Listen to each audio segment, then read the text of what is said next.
3-0นะคะซึ่งก็น้องๆทุกคนก็เล่นกันอย่างเต็มที่แล้วนะคะในความรู้สึกของน้องๆทุกคนเนี่ยแป้งคิดว่าโดยเฉพาะน้องที่อยู่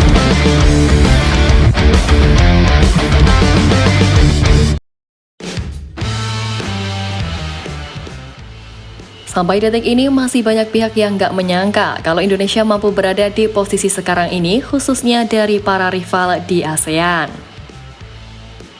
Ya, Thailand jadi satu tim yang udah mengakui kalau kekuatan timnas Indonesia sekarang sangat berkembang pesat. Diisi para pemain muda potensial plus para pemain yang main di Eropa, membuat level Indonesia kian meningkat. Bahkan ketika situasi seperti sedang tak berpihak pada Garuda, sekali lagi timnas Indonesia mampu membuktikan kalau mereka bisa bounce back di masa tersulit. Dan dengan mengakui kalau Indonesia sekarang udah di level berbeda, Thailand pun dibuat iri dengan pencapaian tim Garuda saat ini. Performa skuad Ahsan Sintayong di kualifikasi Piala Dunia 2026 pasca mengalahkan Arab Saudi dengan skor 2-0 benar-benar membuat Thailand iri. Mereka bahkan merasa tak berdaya melihat rekor yang dipecahkan oleh Indonesia sebagai wakil ASEAN di kualifikasi Piala Dunia. Keberhasilan mengoleksi 6 poin di fase grup C putaran ketiga membuat torehan ini memecahkan rekor yang sebelumnya dimiliki Vietnam dengan koleksi 4 poin dan Thailand dengan koleksi 2 poin. Tak berhenti sampai di situ, Indonesia yang duduk di peringkat ketiga klasemen sementara dan berpeluang lolos ke putaran final. Inilah yang membuat Thailand semakin iri sebab status sebagai Raja ASEAN dengan koleksi 7 gelar Piala AFF seolah tak berguna. Ya, Thailand bahkan seakan ingin menukar 7 gelar itu dengan tiket Piala Dunia kalau bisa.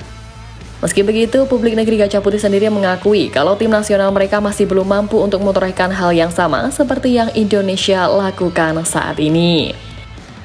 Apalagi melihat performa tim besutan Sintayong seperti kemarin, Thailand meyakini bahwa timnas Indonesia masih bisa membuat rekor lagi di babak ini.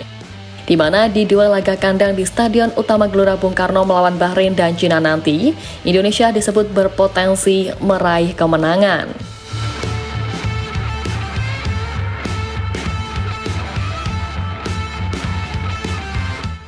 Patut diakui ketika timnas Indonesia menunjukkan hegemoninya, Thailand justru mencatatkan penurunan prestasi yang seakan memudarkan julukannya sebagai Raja ASEAN.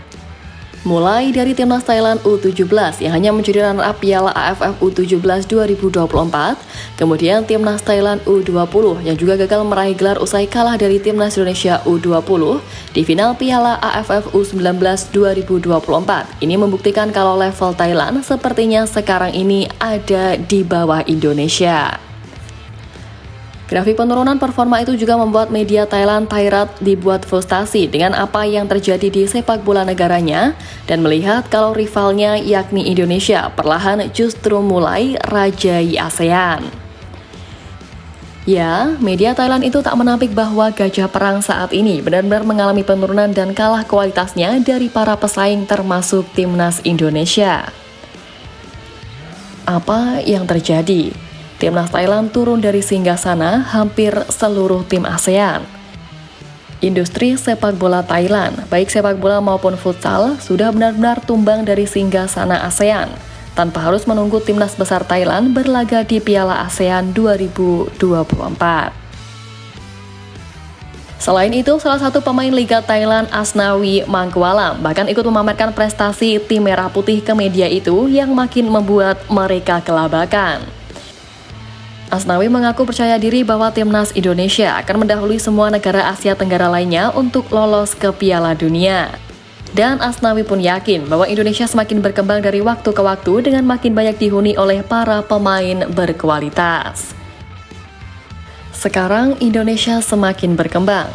Saya yakin jika kami bisa ke sana, kami akan mencoba lolos ke sana. Karena saat ini kami bisa melaju ke ronde berikutnya. Keyakinan Asnawi soal mewujudkan mimpi lolos ke Piala Dunia ini jelas bukan tanpa alasan. Sebagai pemain yang selalu mendapat panggilan dari Sintayong di tiap laga yang dijalani, ia pasti sangat tahu dengan progres yang ada dalam skuad hingga sampai di titik sekarang.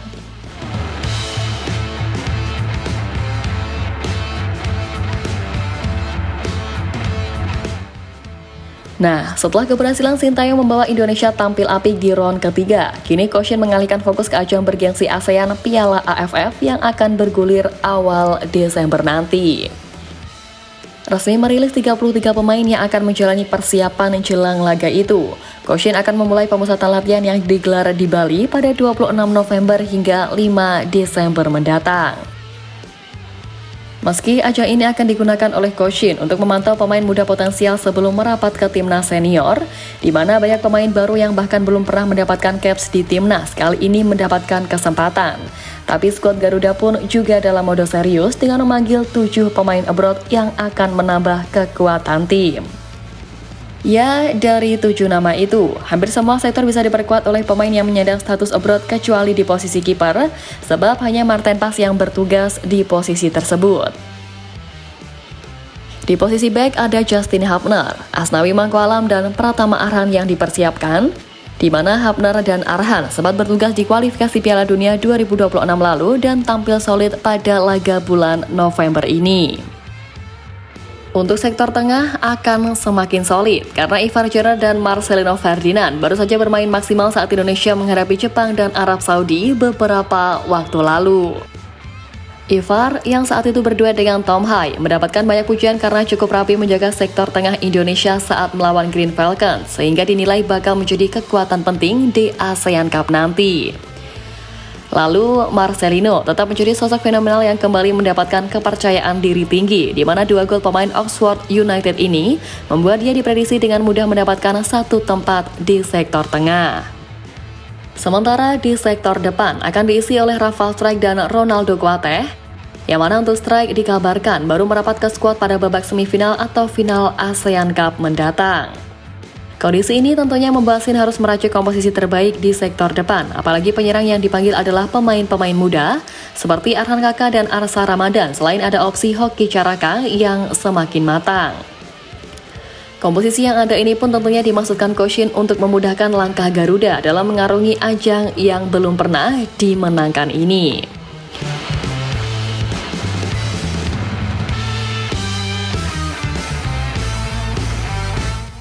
Tapi, kendati memanggil para pemain terbaiknya buat AFF, Ketum PSSI Pak Erick Thohir justru mengatakan kalau target di ajang ini sejatinya tak muluk-muluk.